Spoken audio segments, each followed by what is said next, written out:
আকাশবাণী খবর পড়ছি পার্থপ্রতিম মিত্র। প্রথমে বিশেষ বিশেষ খবর।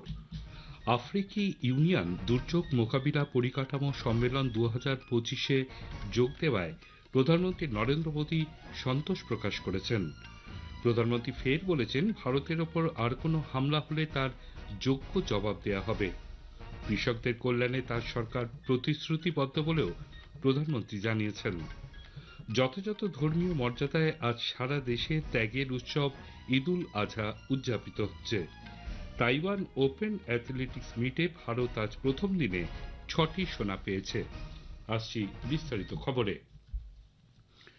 আফ্রিকি ইউনিয়ন দুর্যোগ মোকাবিলা পরিকাঠামো সম্মেলন 2025 CDRI-এ যোগ দেওয়ায় প্রধানমন্ত্রী নরেন্দ্র মোদী সন্তোষ প্রকাশ করেছেন।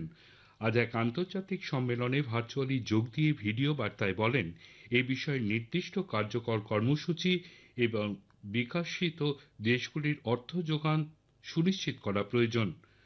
বিকাশশীল ক্ষুদ্র দ্বীপরাষ্ট্রগুলির বিপদের কথা বিবেচনা করে তাদের ওপর বিশেষ নজর দেওয়া প্রয়োজন বলেও শ্রী মোদী মন্তব্য করেন। প্রধানমন্ত্রী জোর দিয়ে বলেন, আগাম সতর্কতামূলক ব্যবস্থা এবং সমন্বয় এক্ষেত্রে জরুরি। এতে সময় মতন সিদ্ধান্ত গ্রহণ এবং শেষ মুহূর্তে কার্যকর যোগাযোগে সাহায্য হয়। এই সম্মেলনের বিষয়গুলি নিয়ে আলোচনা হবে বলে তিনি আশা ব্যক্ত করেন। We must design actionable programs and ensure developing nations access to finance. We consider small island developing states as large ocean countries. Due to their vulnerability, they deserve special attention. Strengthening early warning systems and coordination is crucial. This helps timely decisions and effective last mile communication. প্রধানমন্ত্রী নরেন্দ্র মোদী বলেছেন, ভারতের ওপর হওয়া যে কোনো হামলার যোগ্য জবাব দেওয়া হবে এবং সন্ত্রাসবাদী ও তাদের মদতদাতাদের মধ্যে কোনো রকম পার্থক্য করা হবে না। একটি সংবাদ মাধ্যমে সীমান্ত পারের সন্ত্রাসবাদের বিরুদ্ধে ভারতের আপোষহীন নীতির কথা জানিয়ে প্রতিরক্ষামন্ত্রী রাজনাথ সিং এর লেখা একটি নিবন্ধ শেয়ার করে শ্রী মোদী একথা বলেন। তার নিবন্ধে প্রতিরক্ষামন্ত্রী পাক মদতপুষ্ট সন্ত্রাসবাদের বিরুদ্ধে ভারতের প্রত্যাঘাতের কথা উল্লেখ করে জানিয়েছেন, আলোচনা এবং সন্ত্রাসবাদ একই সঙ্গে চলতে পারে না। ভবিষ্যতে পাকিস্তানের সঙ্গে কোনো রকম আলাপ আলোচনা যদি হয়, তা শুধুমাত্র সন্ত্রাসবাদ এবং পাক অধিকৃত কাশ্মীর নিয়েই হবে। পাকিস্তান যদি সন্ত্রাসবাদকে গুরুত্ব সহকারে বিবেচনা করে, তবে রাষ্ট্রসংঘ স্বীকৃত জঙ্গি হাফিজ সঈদ এবং মাসুদ আজহারকে অবিলম্বে হস্তান্তর করা উচিত। সন্ত্রাসবাদ শুধুমাত্র ভারতের নয়, এক বিশ্বজনীন সমস্যা বলেও উল্লেখ করেন তিনি। প্রধানমন্ত্রী বলেছেন, কৃষকদের কল্যাণে তার সরকার প্রতিশ্রুতিবদ্ধ। এনডিএ সরকারের 11 বছর পূর্তি উপলক্ষে এক বার্তায় শ্রী মোদী বলেন, কঠোর পরিশ্রম করে ফসল ফলিয়ে যারা দেশবাসীর মুখে অন্ন যোগাচ্ছেন, সেই কৃষকদের জন্য কাজ করতে পারাটা তার সরকারের পক্ষে অত্যন্ত গৌরবের। আগামী দিনেও একইভাবে সরকার কৃষকদের জন্য সব রকম কল্যাণমূলক কাজ চালিয়ে যাবে বলেও তিনি আশ্বাস দেন। কেন্দ্রীয় কৃষি এবং কৃষক কল্যাণ মন্ত্রী শিবরাজ সিং চৌহান বলেছেন, কৃষকদের উন্নয়ন, উন্নত কৃষিকাজের মাধ্যমেই উন্নয়নশীল ভারত গঠন সম্ভব। বিকশিত কৃষি সংকল্প অভিযানের অধীনে কৃষি বিজ্ঞানী, কৃষি বিশেষজ্ঞদের পরামর্শ মতন কৃষিকাজ করার জন্য কৃষকদের প্রতি আহ্বান জানান তিনি। আজ মধ্যপ্রদেশের শিহরে শিবরাজ সিং চৌহান এক জনসভায় ভাষণ দিয়ে একথা বলেন। रिसर्च जो की है वो जाके गांव में किसानों को बताना पड़ेगा, ताकि किसान उसके अनुरूप खेती कर सके और उत्पादन बढ़ा सके। विकसित भारत के लिए विकसित खेती और समृद्ध किसान, ये हमारा संकल्प है।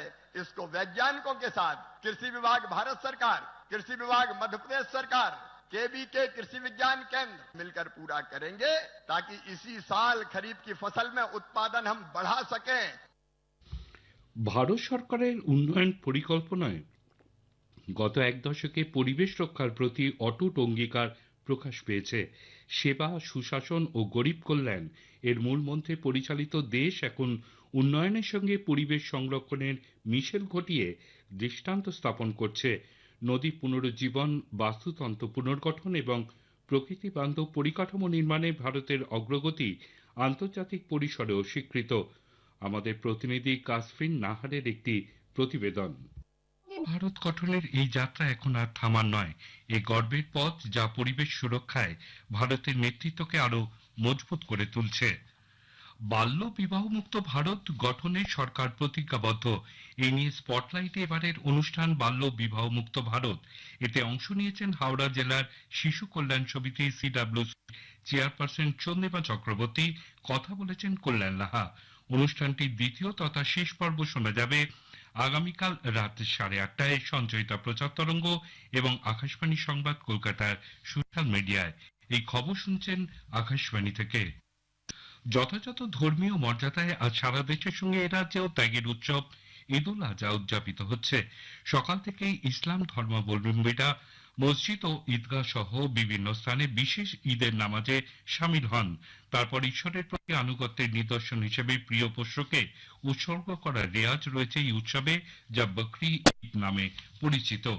রাষ্ট্রপতি দ্রৌপদী মুর্মু ঈদ উদ জোহা উপলক্ষে দেশ ও বিদেশে বসবাসকারী সব ভারতীয় নাগরিক, বিশেষ করে মুসলিম ধর্মাবলম্বীদের শুভেচ্ছা ও অভিনন্দন জানিয়েছেন। উপরাষ্ট্রপতি জগদীপ ধনখড়ও ঈদের শুভেচ্ছা জানিয়েছেন। প্রধানমন্ত্রী নরেন্দ্র মোদীও সমাজের সম্প্রীতি প্রতিষ্ঠায় অনুপ্রেরণা এবং শান্তি রক্ষার জন্য আহ্বান জানিয়েছেন এবং সকল নাগরিকের সুস্বাস্থ্য এবং সমৃদ্ধি কামনা করেছেন। ভারতের দুদিনে তাইওয়ান ওপেন অ্যাথলেটিক্স মিটে আজ প্রথম দিনে 6টি সোনা পেয়েছে।